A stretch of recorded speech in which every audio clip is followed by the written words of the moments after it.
মেয়রের পদত্যাগের দুদিনের মধ্যেই বিধাননগর পুরসভায় প্রশাসক বসানো হলো, প্রশাসক নিয়োগ করা হলো। তবে প্রশ্ন, কলকাতা পুরসভায় কি হতে চলেছে? কারণ ফিরহাদ হাকিম তিনি ইস্তফা দিয়েছেন। মেয়রের পদত্যাগ কেন ভাঙা হবে না পুরো বোর্ড? 3 দিনের মধ্যে জবাব চেয়ে পুরসভাকে রাজ্যের তরফে নোটিশও দেওয়া হয়েছে। জনগণকে পরিষেবা দিতে অক্ষম কলকাতা পুরসভা, কেন ভাঙা হবে না পুরো বোর্ড জানতে চাইল এবার রাজ্য সরকার। রাজ্যপালের নির্দেশ অনুযায়ী জানতে চাইল পুরো দপ্তর। একদিকে বিধাননগরে পুর প্রশাসক নিয়োগ, অন্যদিকে কলকাতা পুরসভাতেও কি এবার প্রশাসক নিয়োগ করা হবে? কারণ ফিরহাদ হাকিম তিনি ইস্তফা দিয়েছেন, আর ইস্তফা দেওয়ার পর তিনি কি বলেছিলেন শোনাবো। আমি নিজে যখন মেয়র ছিলাম দাপুটের সাথে চালিয়েছি, এখন সেটা সম্ভব হচ্ছে না। তাই সেই চেয়ারটাকে আমি অবমাননা করতে পারি না, সেই চেয়ারের সম্মানহানি করতে পারি না। চেয়ার ধরে বসে রইলাম, ঢাল নেই, তলোয়ার নেই, নিধিরাম সর্দার, সেই মানুষগুলো যারা হয়তো আমার থেকেও বেশি দাপুটে ওই মেয়রের চেয়ার চালিয়ে গেছেন, তাদের প্রতি অসম্মান হবে। তাই আমি ঠিক করেছি যে আমি আজকে রেজিগনেশন দিচ্ছি। অনেকে ক্রিটিসাইজ করবেন, অনেকে অনেক কিছু বলবেন, কিন্তু স্বচ্ছভাবে পৌরসভা চালানো এবং মানুষের প্রত্যাশা পূরণ করা, এটাই কাজ। নতুন সরকারের কাছে, মুখ্যমন্ত্রীর কাছে আমার আবেদন, মানুষের প্রত্যাশা পূরণ করা। আমি এই চেয়ার আজকে খালি করে দিলাম। দলের তরফ থেকে আমি পারমিশন চেয়েছিলাম আমাদের নেত্রীর কাছে। তিনি কয়েকদিন আগে আমায় বললেন যে সসম্মানে, আমি বলি আমি সসম্মানে চলে যেতে চাই, তার কারণ এই চেয়ারে বসে যে কাজটা আমি করেছি এখন চেয়ারে অমর্যাদা হচ্ছে। উনি আমাকে বললেন ঠিক আছে। আর এই পদত্যাগ প্রসঙ্গে ফিরহাদ হাকিমকে কটাক্ষ করেছেন পঞ্চায়েত মন্ত্রী দিলীপ ঘোষ। তিনি বলছেন, ড্রামা মমতা বন্দ্যোপাধ্যায়ের থেকে শিখেছেন, কিছুদিন ড্রামা বন্ধ রাখুন। উনি ঠিক কি কি কথা বলেছিলেন ভিডিও দেখে নিন, শুনুন। এতদিন কি উনি মাটিতে বসতেন নাকি ভরতের মতো খড়ম রেখে পুজো করতেন? ড্রামাটা দিদির কাছে শিখেছেন তো। কিছু না বলে চুপচাপ থাকুন, আপনাদেরকে লোকে 15 বছর দেখেছে, সমস্ত কিছু লোকের মনে আছে। কি কি ডায়লগ দিয়েছেন, সেই ইঞ্চি সাইজ থেকে ফুট সাইজের নেতা, তাদের ভাষা, তাদের ভিডিও দেখে নিন আপনি। কি অহংকার, মানুষকে, আইনকে ডোন্ট কেয়ার করে একদিন করেছেন। তো যারা ওখানে সকালবেলা হত্যা দিতেন ওই বাড়িতে, আজকে উল্টো মুখে উল্টো কথা বলছেন।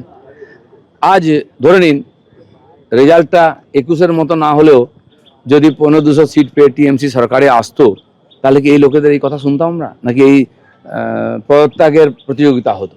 তো আজকে যারা একদিন ভোগ করেছেন, সুবিধা নিচ্ছেন, এই সমস্ত অপরাধের এরাও ভাগী।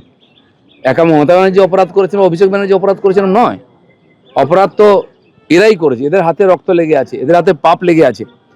সবাইকে একই দৃষ্টিতে দেখতে হবে। অন্যায় যে করে আর অন্যায় যে সহে যেমন না, সেরকম অন্যায় যে দেখে আর অন্যায় যে করে, দুটোই সমান দোষী, সবাইকে সমান সাজা দেওয়া উচিত। এই মুহূর্তে যে খবরের দিকে নজর রাখবো, মেয়রের পদত্যাগের দুদিনের মধ্যে বিধাননগরে পুরো প্রশাসক নিয়োগ করা হলো।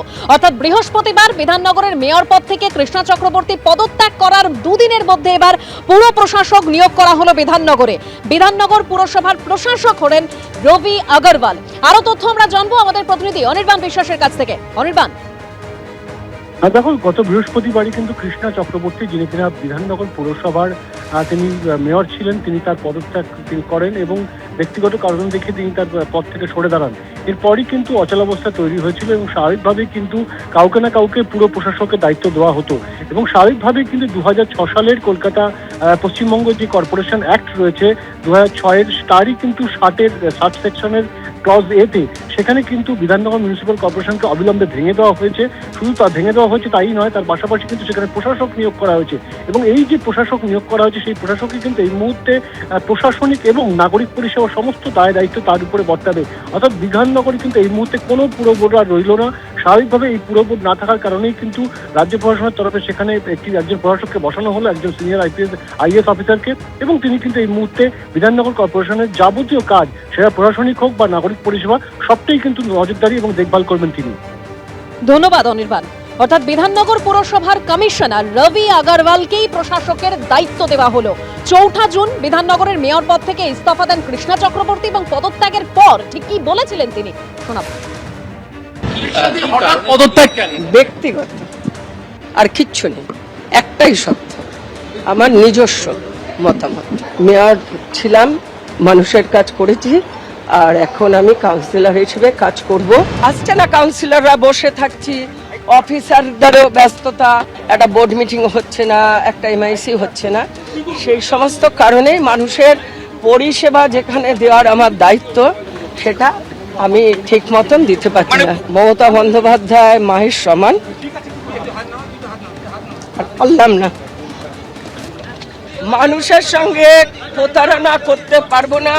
কর্পোরেশনের ডে টু ডে ওয়ার্ক থাকে, সেটা থেকে থেমে গেছে। মানুষের কাছে আমি প্রতিশ্রুতিবদ্ধ ছিলাম, তাদের পরিষেবা পরিপূর্ণভাবে দেব।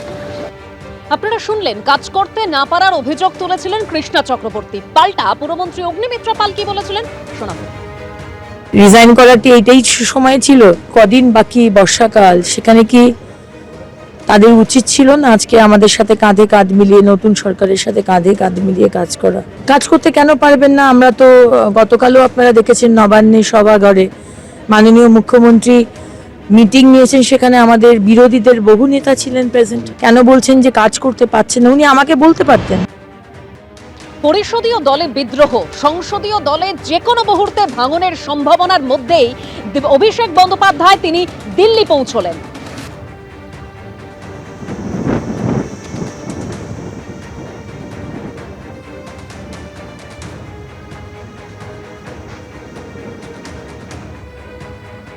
সোমবার দিল্লিতে ইন্ডি জোটের বৈঠক রয়েছে, আর তার মধ্যে এবার তৃণমূলকে কটাক্ষ করলেন বিজেপি রাজ্য সভাপতি শ্রমিক ভট্টাচার্য।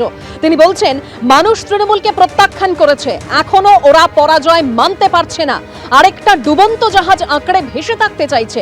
কটাক্ষ করেছেন বিজেপি রাজ্য সভাপতি, শুনুন।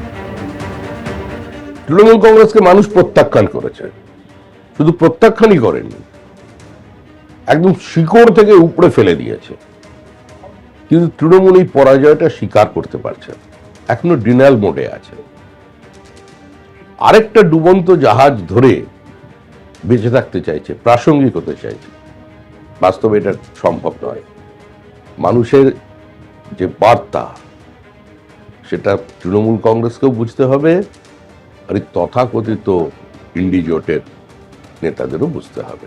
তৃণমূলের পরিষদীয় দলে কি আরো ভাঙন? নবান্নে বৈঠকে যোগ দিয়ে ইঙ্গিতপূর্ণ দাবি করেছেন বাগনানের তৃণমূল বিধায়ক। তিনি বলছেন যে তথাকথিত অনেক বড় মাছ যোগ দেবেন, দেখতে থাকুন, আগামী দিনে আরো অনেকে যোগ দেবেন, সোমবার দেখুন।